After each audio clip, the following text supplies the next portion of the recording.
Welcome to the Midnight Matinee with your host and hostess, Robert and Angie Curtis. Welcome, everybody, back to the Midnight Matinee. Midnight Matinee. We're on to number 21 of our 31 Days of Halloween demonic possession movies, and this one is one that fits right in. It's Annabelle, not the prequel one. This is the actual origin of the doll one. So this is the original that came out after the success of the Conjuring movie. Right. So this one actually kind of plays on. I guess I can read the summation. Read the synopsis, yeah. John Form thinks he's found the perfect gift for his expectant wife, Mia. A vintage doll in a beautiful white dress. Though Bob doesn't like her at all.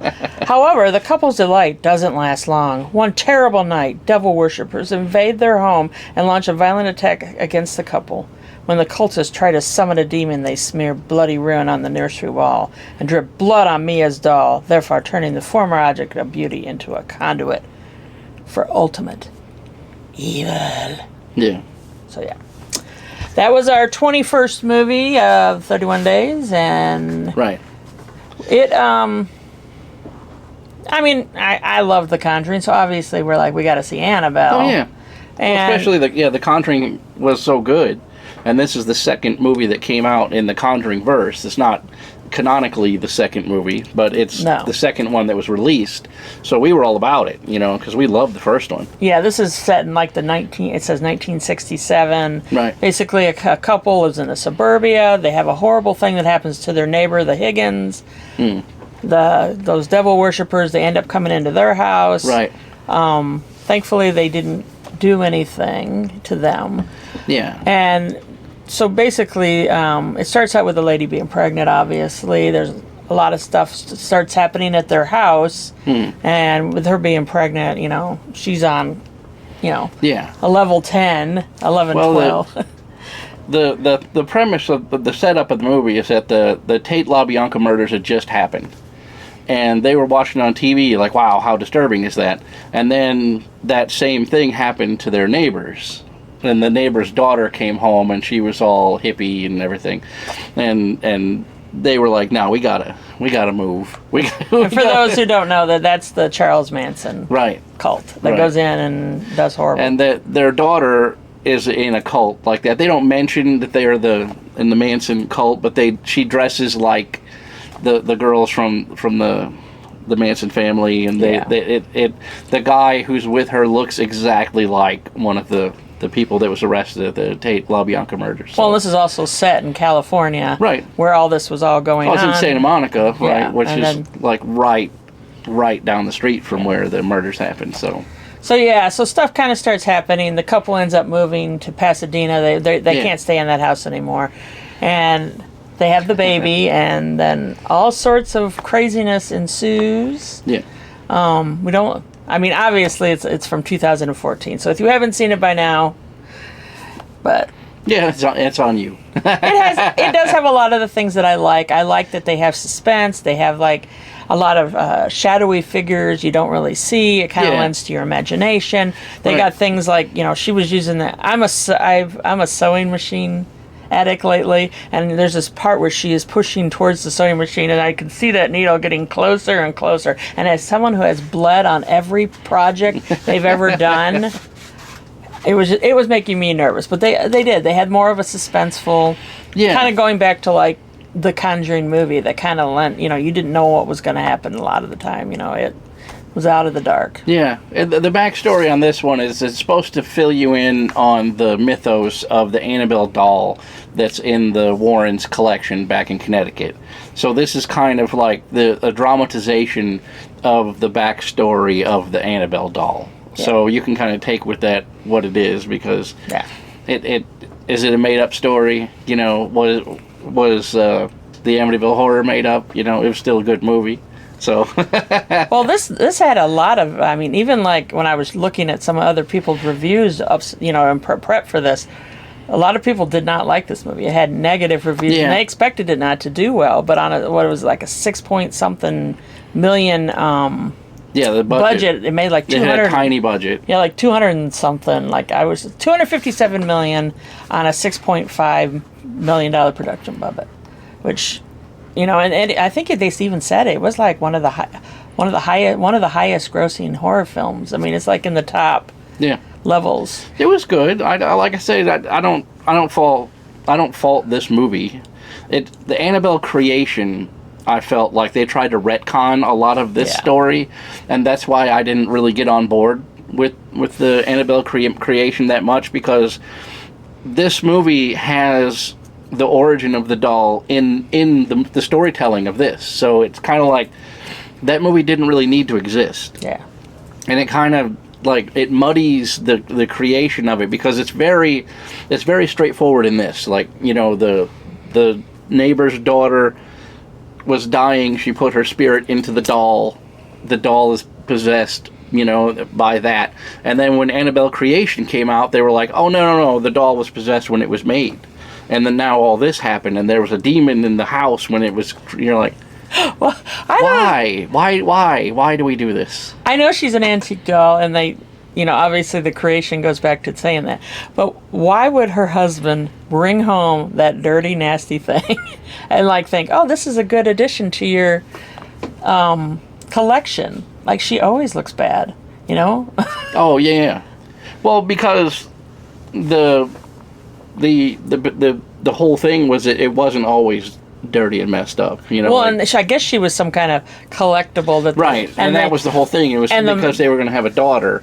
They wanted her to start, because the wife had a doll collection, and they wanted the daughter to have the same sort of porcelain doll collection. So they bought this really expensive porcelain doll to start off their baby's collection of dolls. So that was that's the whole premise of it. And then beginning of the movie, the doll is like brand new. Her dress is white. It has little red ribbons on it. It looks like, She's still creepy, though. It's still creepy looking, but its eye isn't busted, and it doesn't have the scratches all over it. It doesn't look like it does in later movies, Yeah. I think it's funny because I was just watching a couple of trailers to kind of refresh, and you see all these normal-sized porcelain dolls, and then she puts this giant Annabelle doll in the center.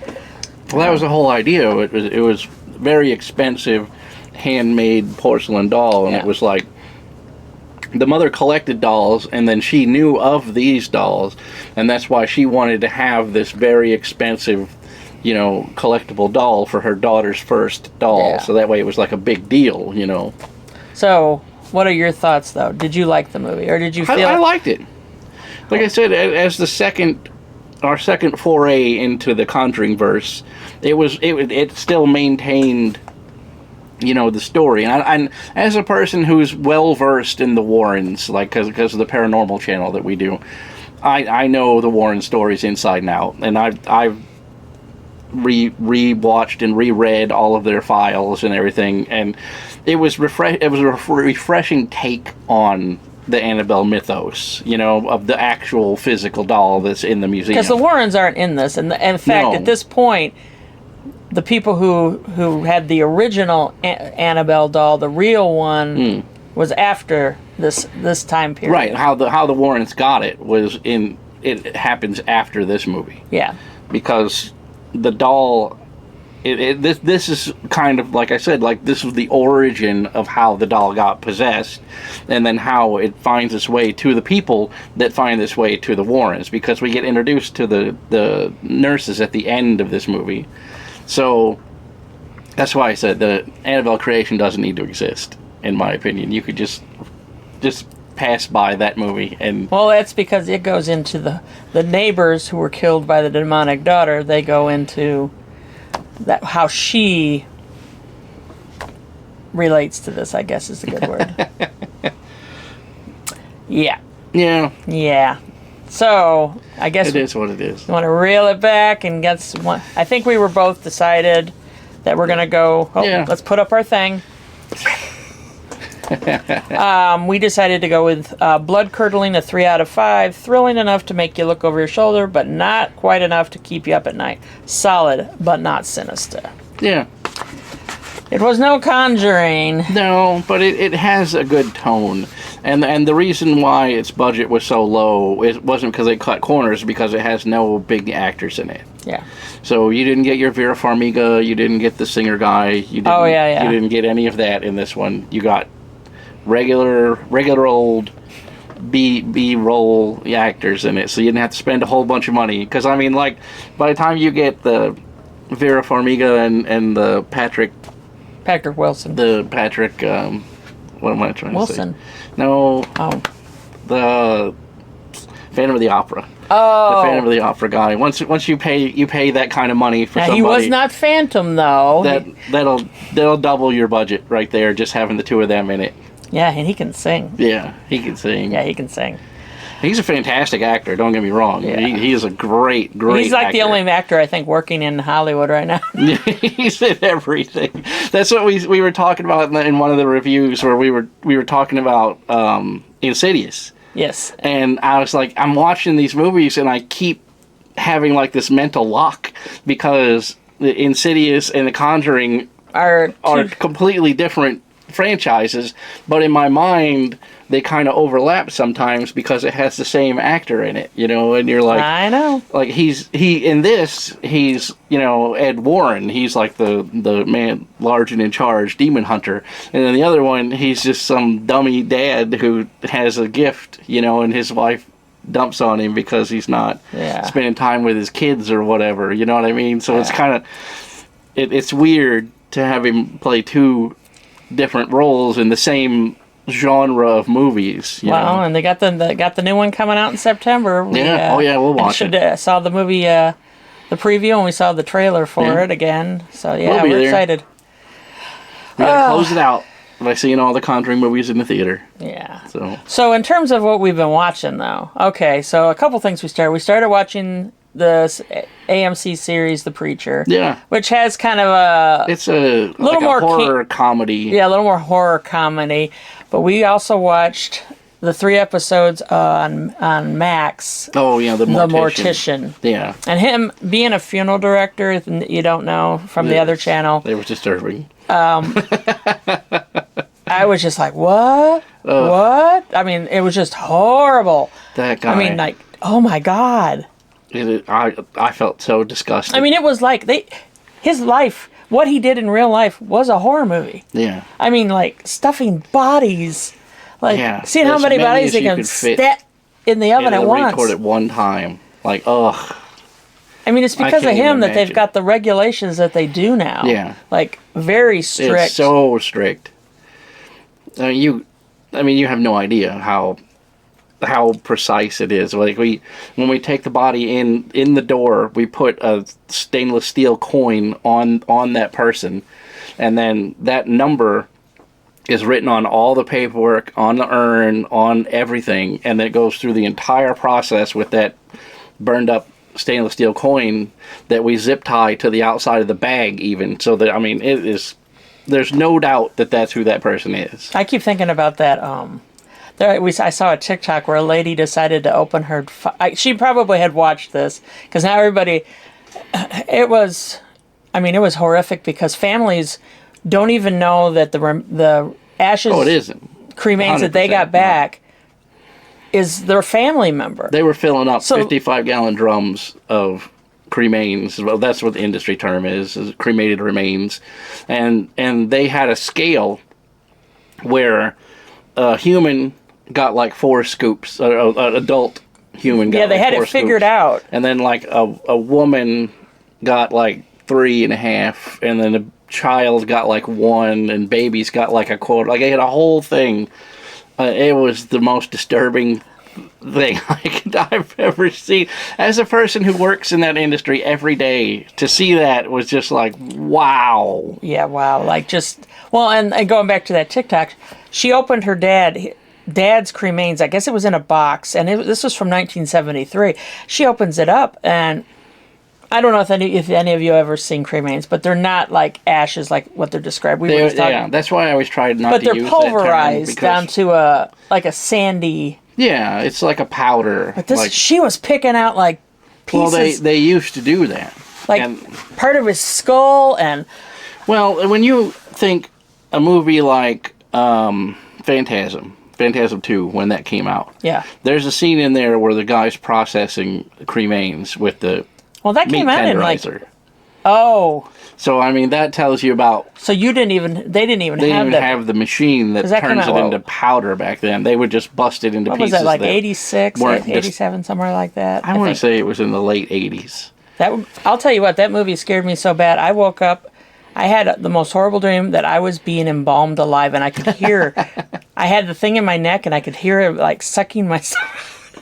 I don't remember a lot of my dreams, but I remember that one. Yeah. So, thank you, Phantasm 2. Yeah.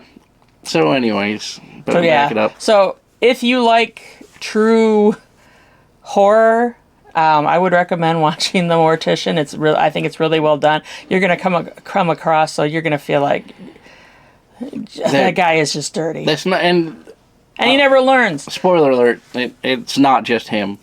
The whole family is messed up, and he's messed up because he was raised in that family that was messed up. And I guess they were like long-term funeral homes. Like they were like what? They've been there for years 4, and 5, years. 6, 7 generations. Right? Yeah, that was also in California. I'm starting to think California is messed up. Okay, so reel it back. This week. I watched Lisa and the Devil. And that was terrible. This Telly Savalas movie from the early 70s. And it was one of those movies that's kind of moody and atmospheric, and you don't really know what's going on, and you're kind of dropped in the middle of this weird kind of fever dream of a story. And then it gets to, like, the third act, and you're like, still don't really know what's going on. And then it finally, like, it tries to do, like, this whole Portrait of Dorian Gray kind of possession thing, and you're like, what, where did that come, why, how did we get here? And then it's just kind of over, and Telly Savalas is like, oh, and you're like, what, why? Who made this movie? And then I watched this Japanese movie. He was telling me about it, and I'm just like... It's on Shudder. I forgot what it was called. And he was like giving me the synopsis about it, because he said it was very disturbing. Yeah, Best Wishes to All. Which is a 2024 movie. It's a Japanese movie. It's a fantastic movie, but it's in Japanese and it has subtitles. And a lot of the stuff that happens, you're trying to read and watch the movie at the same time. Yeah. And it gets kind of muddy. And that's a hard thing for me. This movie, I would recommend it if you're a person who's a fan of Japanese horror. But if you're a person who can't get over subtitles, then you're going to be lost in this movie, because it starts out like a J-drama. It's kind of like your typical Japanese drama where, like, the girl gets out of school and she falls in love with the farmer, and it has that whole premise set up. And it honestly, most of the first act, I was kind of like, this is on Shudder, right? Like, I'm sure this is on Shudder. And then once it gets rolling, this movie is disturbing. More disturbing than the one we saw. Crazy. Bring Her Back? I think Bring Her Back was more like body horror and violence, whereas this only has a couple scenes of violence in it, but it's more psychological of the horror, and it's like, a lot of times I was just like, just struck, like, I don't even know how to feel about this. Like, is this real, or is she having a dream, or what? Because it gets so weird.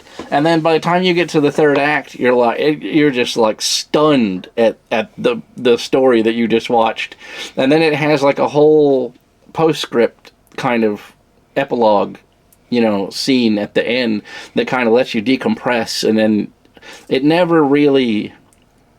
Like, you don't really like any of the characters in this, you know what I mean? Like, so there's no redeeming characteristic. Yeah, because I won't ruin it all, because it's a fantastic movie and you should definitely watch it. But when you get to the end, you're just kind of like, I don't really, like, I don't like any of these people. Like, I felt dirty after watching this movie. It's so bad. Yeah. Like, bad, not bad, like, as far as a bad movie, but I mean, the people just in it messed up. Are bad, yeah. And yeah. So that's what I did this week. I watched a stinker, and then I watched a really good one. So well, and it was kind of a magical day today, because we got our some of our new merch from our new Printify. I'm repping one of them, and I have another one came today. My sister got one of hers today of one of our Patreon. The Mothman Father's Day. She was so excited. Yeah. Can we show a picture of her here?